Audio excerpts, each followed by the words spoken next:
अब ये बूटे सुन, मेरी गाड़ी खराब हो गई है, इसे छोड़ और मेरी गाड़ी ठीक कर दे। चल। ये बेटा मैं कोई मिस्त्री नहीं हूँ, मेरी गाड़ी खराब हो गई, मैं अपनी गाड़ी सही कर रहा हूँ, किसी और से करवा ले। चल। हाँ तो ठीक है ना, ये काम बाद में कर लेना। और वैसे भी मेरा काम ज्यादा जरूरी है। अब जो मैं कह रही हूँ ना वो सुन, चल मेरे साथ। बेटा मैं अपनी गाड़ी ठीक कर रहा हूँ तो किसी और पे करवा ले, किसी मैकेनिक को बुला ले। अरे दूसरों की गाड़ी को अपनी गाड़ी नहीं बताते हैं, समझा? अब फालतू में दिमाग क्यों खराब कर रहे हैं? हाँ, जितना कहा उतना कर ना। चल।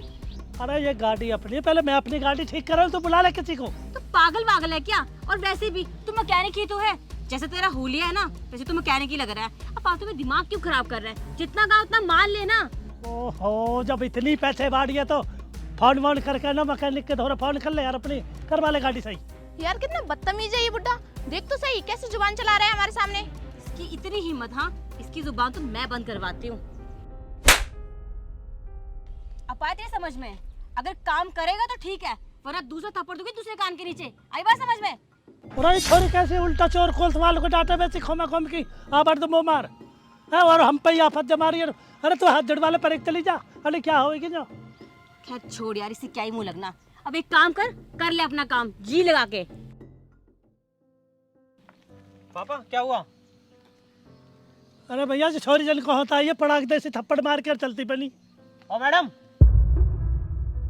इधर सुनो।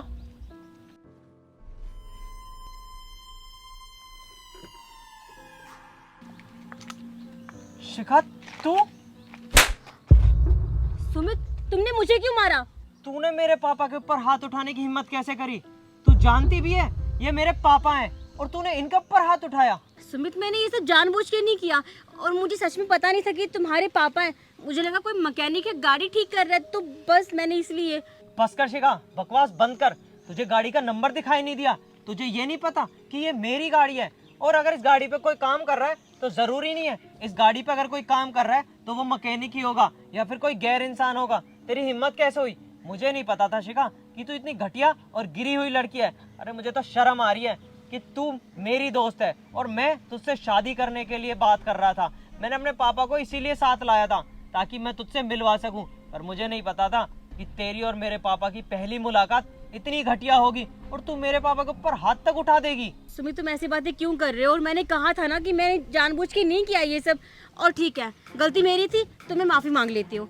अंकल जी मुझे माफ कर दीजिए, मैं हाथ जोड़ के आपसे माफी मांगती हूँ। बस कर शिखा, ये बकवास कहीं और जाकर करियो अब। अरे मुझे नहीं पता था कि तू इतनी घटिया लड़की निकलेगी। मैं पागल हो गया था जो तेरे प्यार में शादी करने के लिए तक चल दिया था, पर मुझे आज समझ में आया कि तू कितनी गिरी हुई और घटिया लड़की है। अरे यहाँ मेरे पापा की बात नहीं है, चाहे यहाँ कोई भी इंसान होता, तू तो किसी की भी इज्जत नहीं करती। और जो लड़की बड़े बुजुर्गों की इज्जत नहीं करना जानती वो मेरे घर में क्या लक्ष्मी बनकर आएगी? तू तो मेरे घर को बर्बाद कर देगी। सुमित मेरी बात तो सुनो। निकल।